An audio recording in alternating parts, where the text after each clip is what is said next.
Hello everyone, hope you're having a good day, and tonight we are going to wrap up the last bit of, well, I guess not technically the last bit, but the last initial bit of Child Link's portion of Ocarina of Time, Lord Jabu's Belly.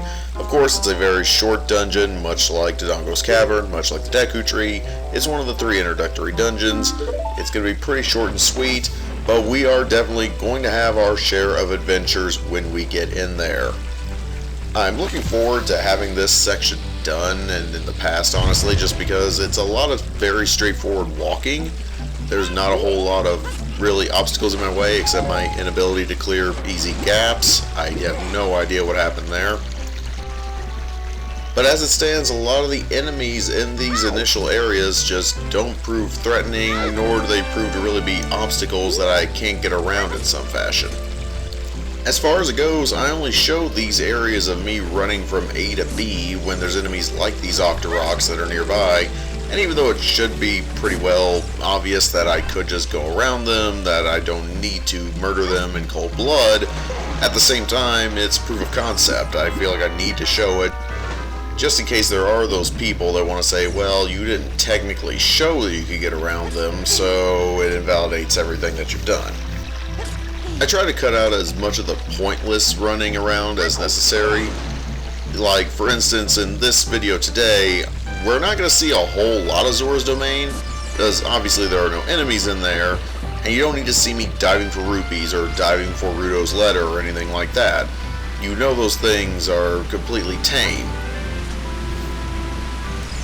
So that being said, momentarily we'll head into Zora's Domain and we'll start jumping around to the important bits. And with that as our backdrop, let's begin the little vacation slideshow of what I did on my vacation to Zora's Domain.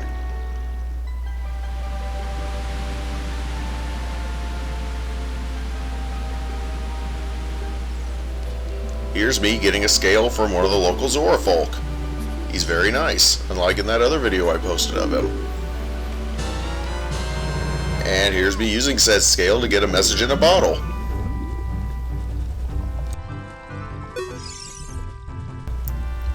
And now that we have Ruto's letter, we're going to...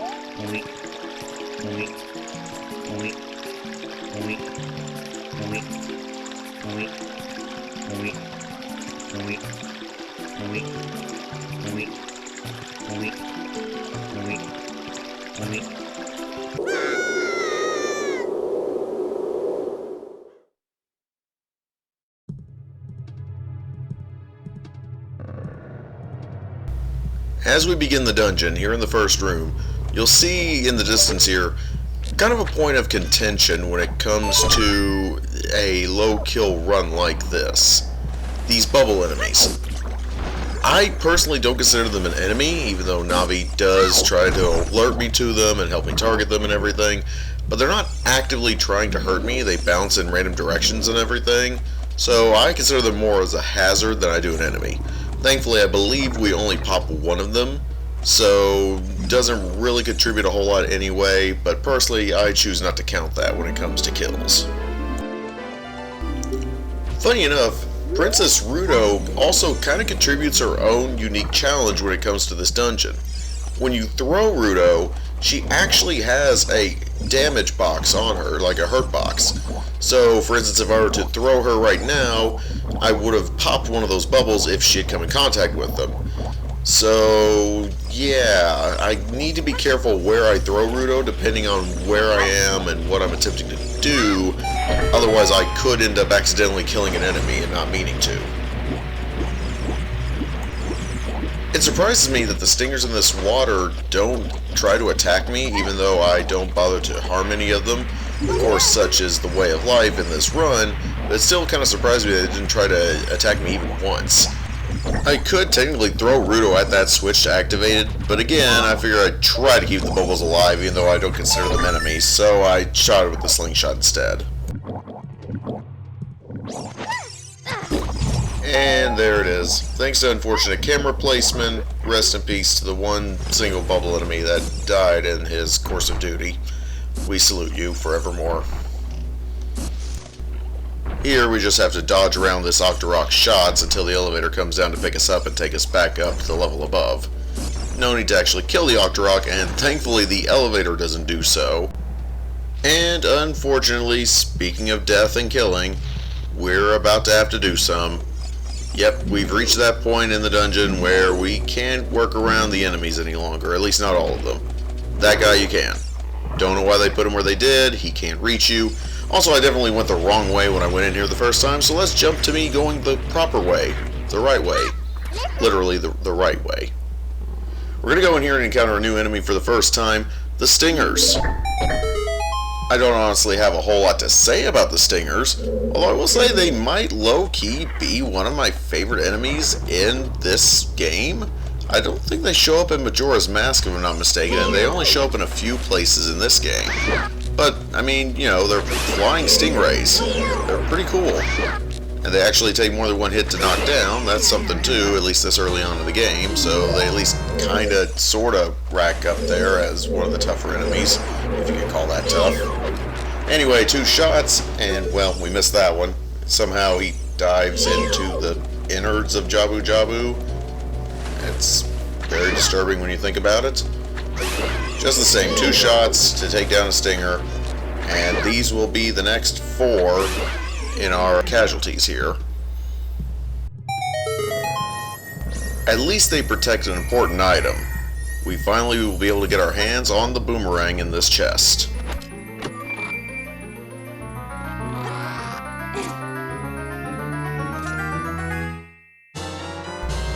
And now that we have the boomerang, we're ready to take on these parasitic tentacles. There's 3 of them in total, and each one will unfortunately have to meet its end at my hand. Thankfully, the parasitic tentacles are very easy to fight. They don't put up much of a fight.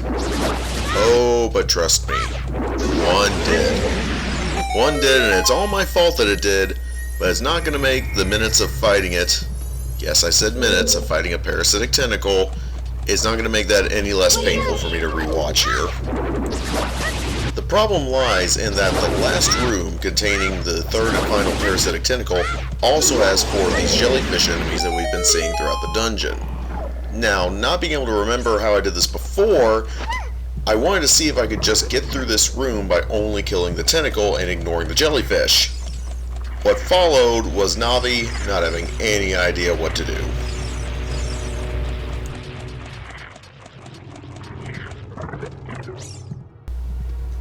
Alright, and here we are. I'm just going to put down Rudo, and I'm going to target... Nope, don't want to target that.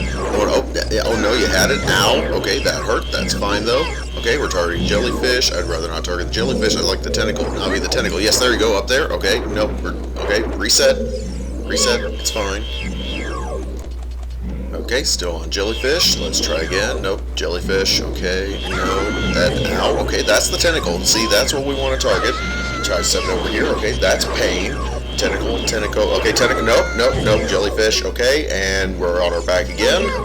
Jellyfish. Still jellyfish. The tentacle. Okay, you keep going to the tentacle. Stay on the tentacle.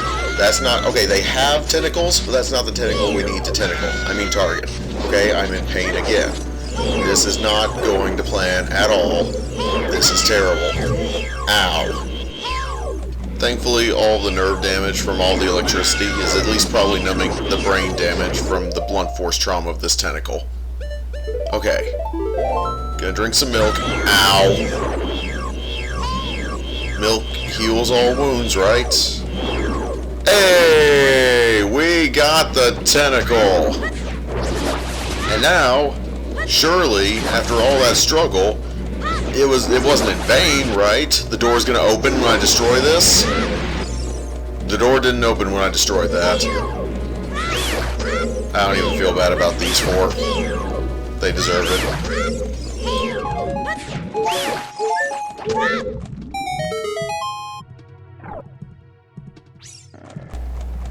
Well, that was fun. But that being said, I'm glad it's over. Moving on, we're going to run into the mini-boss of the dungeon here shortly after I throw Rudo up to reclaim the Zora Sapphire. We are going to fight the Big Octo. He's not apparently called Big Octorok. I was kind of surprised by that. I also enjoy that all it takes to defeat him as it does for many things, again, early on in the game, stick. The secret is stick. His weakness is the boomerang, of course, to stun him, but all it takes is one jump slash with a stick. I've never been good at keeping away from those spikes. Not that it deals a lot of damage, not that it's anything to worry about. Boom, and boom. And we're done here. Another one bites the dust, quite literally. And with the defeat of the mid-boss, it means we're coming down the home stretch here. Again, thankfully almost done with these child temples. At least the adult temples are a little bit more intricate as far as it goes, and there might be at least a little bit more for me to say other than we go in a room, we kill an enemy or avoid an enemy, and we move on. There are a handful of bits in the coming videos that our low kill policy will cause to be a little bit different from the norm. I'm excited to get to those parts and what makes them so unique and different. For now, it's just, I understand, fairly mundane. But of course, these are just essentially introductory temples to get you accustomed to what you're going to be encountering down the line in the game. So it is what it is, we'll just take it in stride and move on when we can. Case in point, the lone jellyfish in this room definitely does not stop me from walking this box slowly around this corner to hold down this switch. Again, it's obvious, I know, but I have to show it just to prove that I did do it without killing him.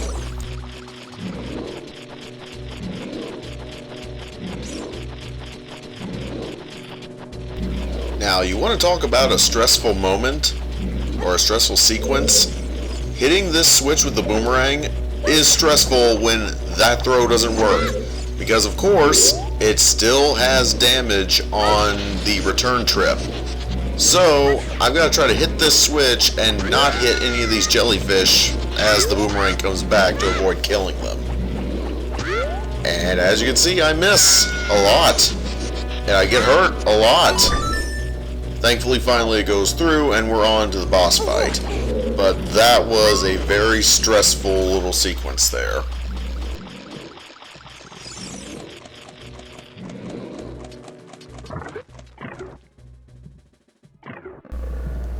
Now, I suppose arguably the Baronade boss fight could technically be considered another contentious point as far as how many enemies do I kill here. I think technically those jellyfish that he has attached to him, I think they do have their own like enemy profile and everything that Navi reads, but by that logic so too do the bubbles that I'm not considering for this.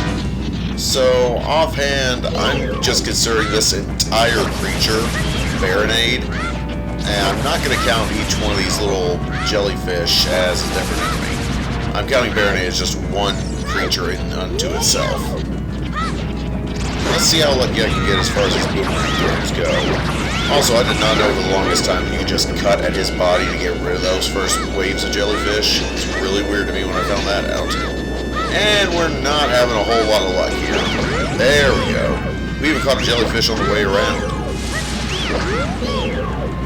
And we're down to one. That's actually pretty good. And there we go. And I didn't see target, but wait a minute.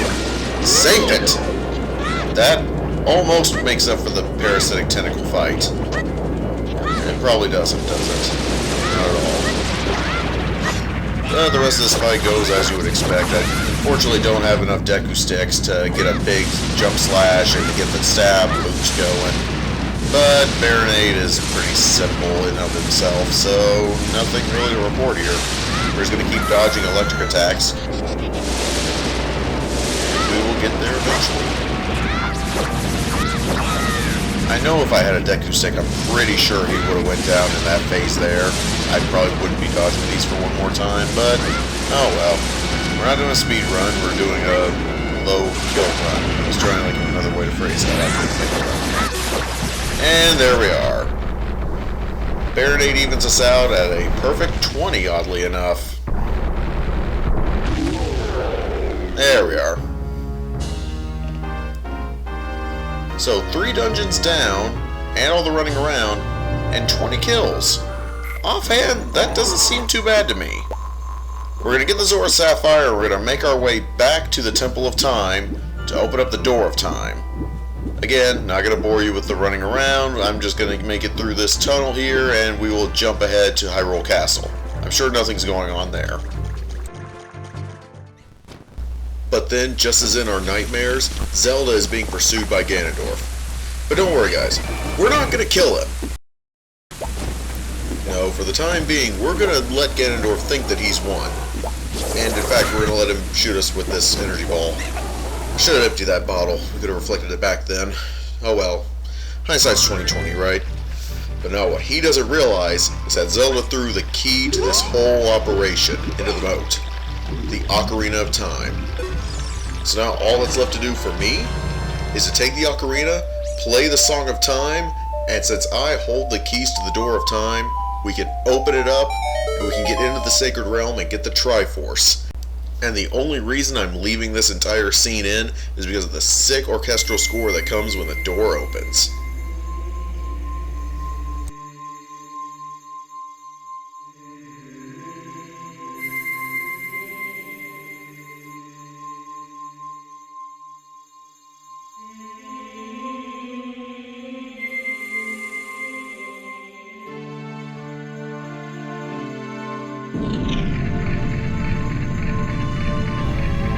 Nintendo 64 games easily have some of my absolute favorite music of all time in video games. In short, Ganondorf got played. He thought he knew all the plays. He thought he had everything planned out. But we're the ones that are getting ready to enter the Sacred Realm. In fact, as Navi's going to point out, there's the Master Sword right there. When we have that, nothing can stop us.